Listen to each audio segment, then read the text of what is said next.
Final Fantasy XIV. Originally, I picked it up sometime after A Realm Reborn's release. I asked some friends what the worst class in the game was, they said Dragoon. This was before they got buffed and they had reputations for being floor tanks anyway. So, like the sick fuck I am, I made Dragoon. Got really into it and I even rated as a mediocre DPS before burning out on Alexander's savage progression. But then I picked it back up this year with a more casual group, and I've fallen in love all over again. The new expansion Endwalker is coming out next month, with early access dropping on November 19th. And I really want to be in position to get the most out of it. A couple of problems though. First of all, I started this process at the end of base Heavensward, and there have been 2 other expansions since. I have a lot of ground to cover, and to make things worse, I lost most of my time in September to a combination of Fate Grand Order's Guildfest and some stream-related crunch time. This leaves me with a month and some change to get into shape for what's about to come, so I need to make a game plan to catch up, and fast. This is what I'm going to be doing. Objective 1. I have to reach the end of Shadowbringers. Can't start Endwalker until that's done, obviously. I will be stopping to enjoy the story. It's gotten fairly good since the end of A Realm Reborn, which I ended up skipping a lot of the cutscenes for, especially the stuff up through Ultimate Weapon. Between Stormblood and Shadowbringers, this is going to eat up a fair bit of time. Thankfully, the game plan doesn't get any more complex than just play the damn story. Objective 2. Hit the level cap on Dragoon.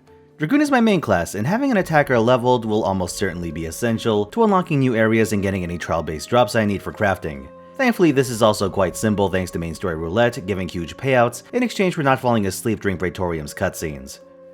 My last major objective is to max out all crafting classes. This is where the big money is. Long-term goals in this game need a lot of guild to pursue, and while leveling crafters is a big money sink, it can also pay out huge dividends.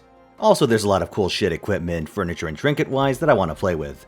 I expect this to be the real problem in my project because while I hear that Ishgard restoration is a huge source of experience, I don't know if it'll be enough to turn me into an Omni-crafter in time. That's some minor goals as well, but these are really sideshows, and I'll only pursue them as spare time allows. I'll get into them as they come up in this series, but in general, I want to discover all the stuff I've missed in my time away from the game. Speaking of which, let's talk about where I currently stand. Story-wise, I've finished all of Heavensward. The post-story I did somewhat recently. Cool stuff, but I'll get to that in a minute. As for my Dragoon, I'm currently at level 72. I'd gone a little crazy doing my daily main story roulettes, and now I'm way over leveled for Stormblood. If anything, I'll try and siphon more experience from my other classes, and just use Dragoon for the main story. This does mean there's some risk of me not hitting my target, but there should be enough overhead for me to hit the cap doing other activities. Crafters. Alright, this is where things get ugly. Here's what I'm working with. Carpenter 59, Blacksmith, Leatherworker, Weaver, and Alchemist 50, Goldsmith 51, Carpenter 59, and Culinarian 60. So somewhere between a Realm Reborn cap and Heavensward cap. That's a lot of ground to cover, and I'm working with a lot of unknowns in terms of material costs, equipment, and how quickly I gain experience. So the bulk of my homework is going to go right here, and you can expect to hear about that in the next installment of this series. Unless the videos go extremely long or my progress is super fast, you can expect weekly updates on how this is going. So if you're interested, be sure to like, subscribe, and stay tuned because I'm going to be going full speed ahead. Now let's talk about the Heavensward story. Spoiler stuff, which is why I'm sticking it on at the end.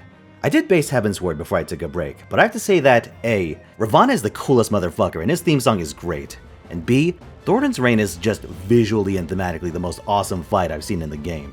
The base fight is piss easy, so it didn't have the gravity of something like Turn 13, but it was so goddamn slick. From the Final Fantasy VII-esque music to the knights all running around to that gorgeous magical circle bullshit ultimate, capping off with that screen shatter effect. And then Thornton's just standing there like, oh fuck, you idiots are still alive? Just great stuff. The patch stories I found a bit more uneven in terms of pacing, but they held their own relatively well. The Estinian plotline I think came and went a little too quickly. That final cutscene with Nidhogg didn't really have the tension they were going for. The combo lent itself to some cool effects in the Nidhogg fight though. Despite making me waste a lot of money in teleport fees, the plotline with Emmerich consolidating power and opening up communications with the Grand Companies was a nice way of tying all the disparate plot threads together. That part I got into because it gave meaning to what would have otherwise been a bunch of relay quests. The last thing I want to talk about is Shinryu. Dude, when we threw Nidhogg's eyes off the bridge, I was like, man, that doesn't seem like a very definitive way of getting rid of them. But then I found out the bridge was over an endless abyss. But then they got fished out anyway, so I guess I was on the money the first time. But man, that scene where dark energy starts pouring out of Illibert and all the corpses with that faint, echoey version of answers, that was some powerful stuff. Also a pretty elegant way of telling you that whatever's about to be born, it's playing in Bahamut's ballpark. And here's something I didn't know until later. That version of Answers, as far as I can tell, was playing constantly in the background in the final hours, days of 1.0, while the moon was about to crash down. So I'd imagine it was even more tense for legacy players. All in all, a strong ending for a strong expansion, though I'll say that while it was sad, Papalymo's sacrifice didn't really hit me the way I was expecting. I actually made my character in Gridania, too, technically. But either way, that early story was pretty weak, and in fact the reason why I started skipping. So I didn't end up really caring about him or Ida. Kind of a shame, but you win some, you lose some. Anyway, that's all for this week. Let me know what you thought of this, or if there are any other parts of the game you'd like to see me take a detour through. Looking forward to seeing where this project takes me, and I'll see you next time.